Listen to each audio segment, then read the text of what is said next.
there were two rules at Masters Cup that I've never seen before, and maybe you can tell me if you've seen these. Okay. And then there is also some holes at OTB that are playing 2 meter and some holes that aren't, which I Oh, also fascinating. find very fascinating Okay. because I've never played a tournament where you can pick and choose what holes to play.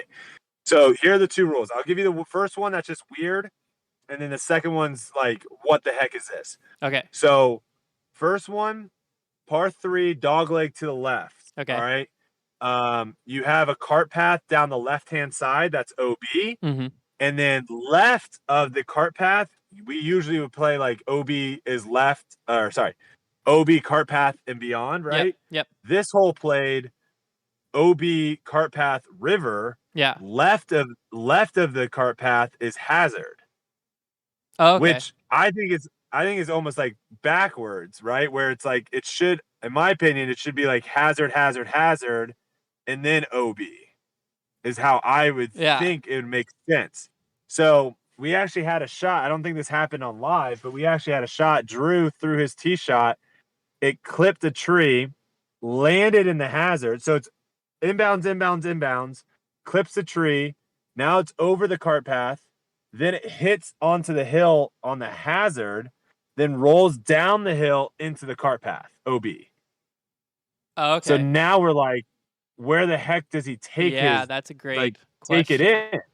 Because, and my question is like, I'm guessing there's some people that would have he would have been able to advance 40, 50 feet up and gone where it last rolled out of bounds from the hazard. But I view the hazard as a penalty area and not in bounds. Correct. So, like right there, that's like a weird one. That's fascinating. Yeah, because I've played holes where the cart path's a river, so that's not weird to me.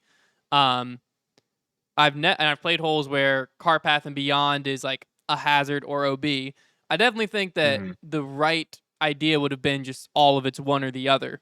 It sounds like there must have been something where the cart path is like a safety thing. They didn't want you playing from that.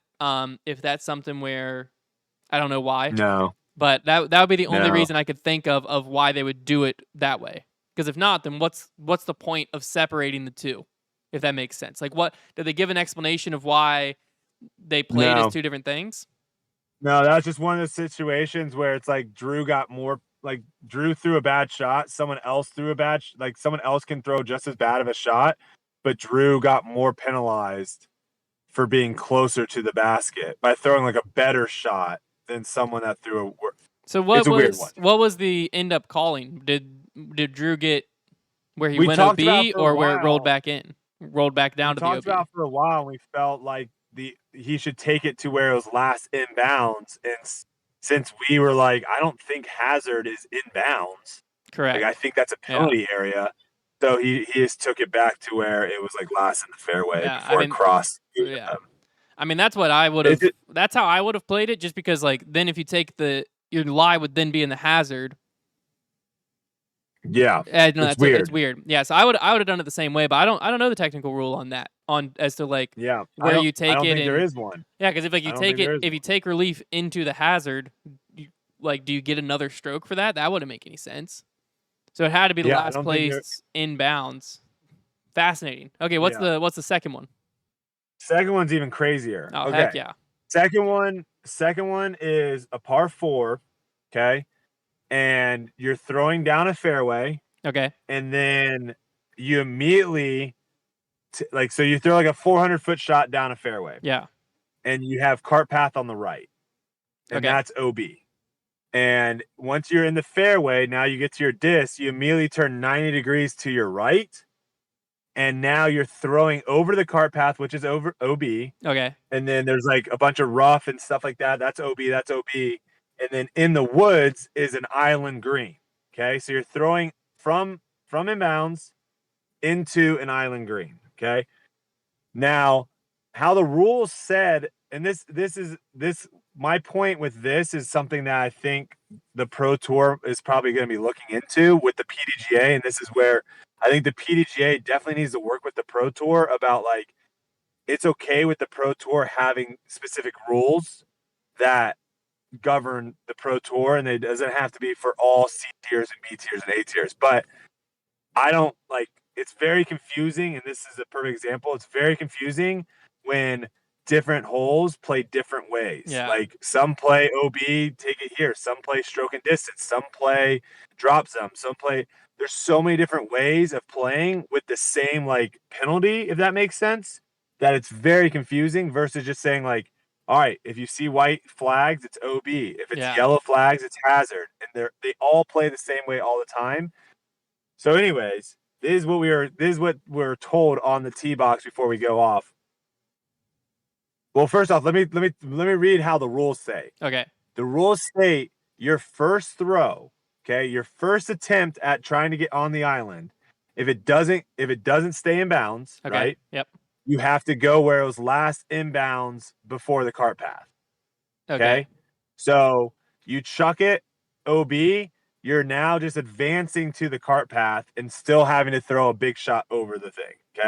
Okay. That's what it stated on, and then normal OB rules after that. That's what it stated on the little caddy book. Okay. However, and that's like, first off, that's like already weird because it's like, how do you just make a rule just for the first shot and not the second shot? That's already weird. Yeah. Okay. But it got even weirder because now the second shot, we were told if your disc skips inbounds and skips out of bounds on the island, you can take it where it last went inbound or where it was last inbounds because it skipped inbounds.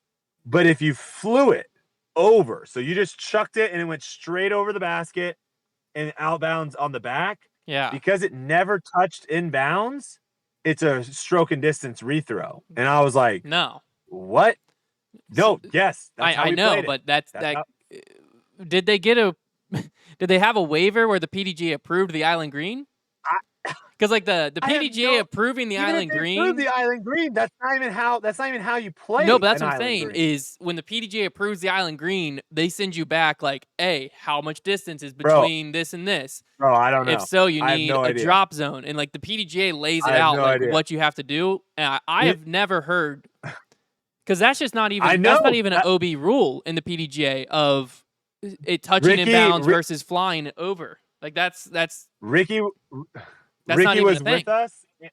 Ricky was with us because he was Emerson was playing in my group, and so he was watching Emerson. And Ricky was overhearing this, and he's like, so is this like an X tier then?" Yeah, because that's not right.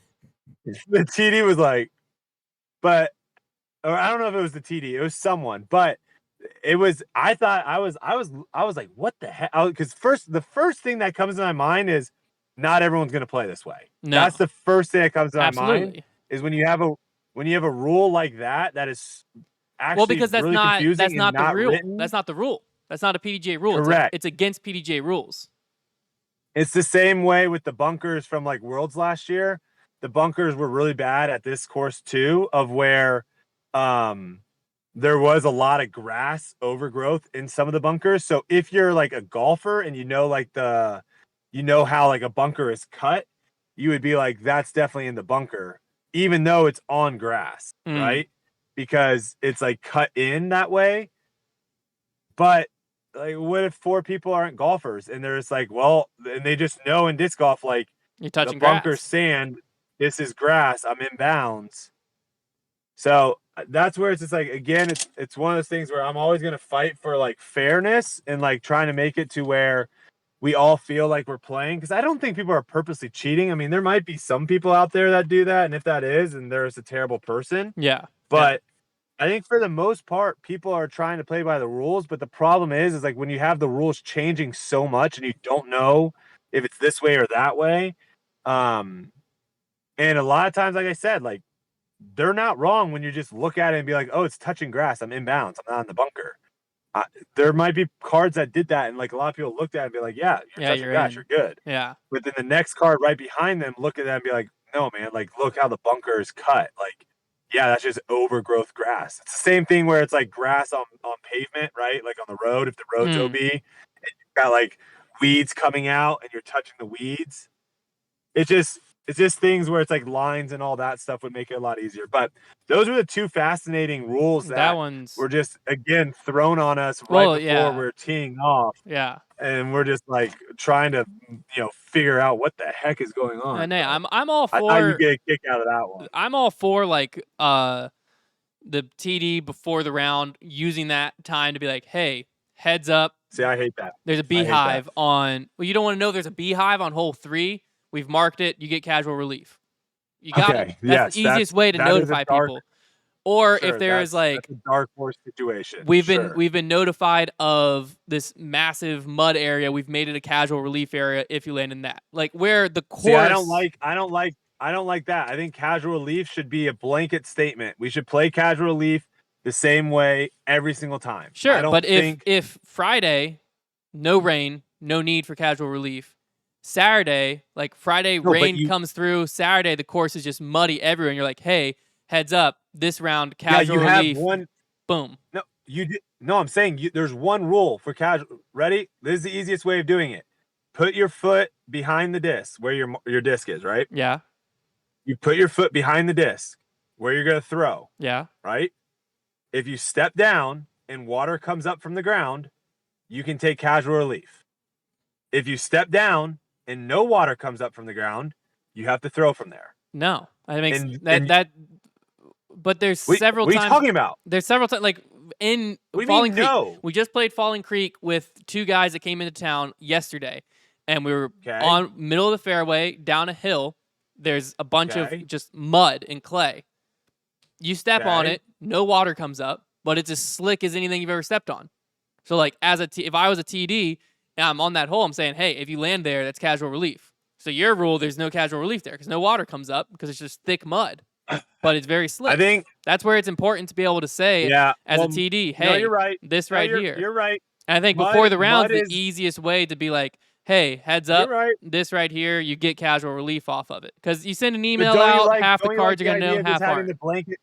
Don't you like the idea of just having like the blanket statement of like this is how you define casual relief for water though? Well, there should definitely be a blanket casual relief, which there kind of is, but there should a blanket casual relief rule. No, there isn't. Right now, the TD literally has to be. You cannot take casual relief unless the TD. I'm almost positive unless the TD claims that spot is casual. Yeah, I'm pretty sure they define certain areas. Yeah. Yeah, so if you just go to a hole and there's just water and nothing was said about that being casual, you have to throw from that. Yeah, that's true. I agree. There should be a blanket statement. Make a blanket statement. Yeah. Now mud, obviously that's like a dark horse situation where some courses, you're not expecting to have that situation. So yes, it's the same thing as like the beehive situation.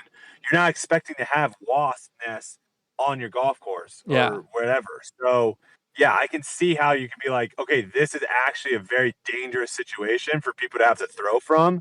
So we're going to make an exception. Like those are all exceptions. I'm just talking about like a blanket statement. Yeah. So like there is no situation where you have some people being like, well, I view casual relief as this, and this person's like, well, I think it's this. Yeah. No, I agree. It's the same thing with barbed wire. Barbed wire, 2 meters. Everyone knows that. So if you're within 2 meters of barbed wire, boom, 2 meters. Like that's super simple.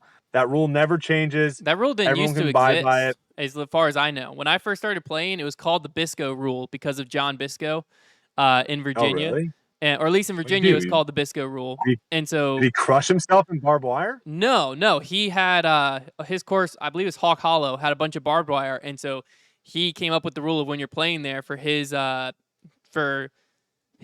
own liability and safety. He said you get 2 meters off of it. And it was like the understood. He's like, you have to take the one, you can get up to 2. And it eventually, now I think it's actually in the PGA rulebook. But I'm pretty positive when I first started playing it wasn't, but we still, like, it was just an exception because it's barbed wire.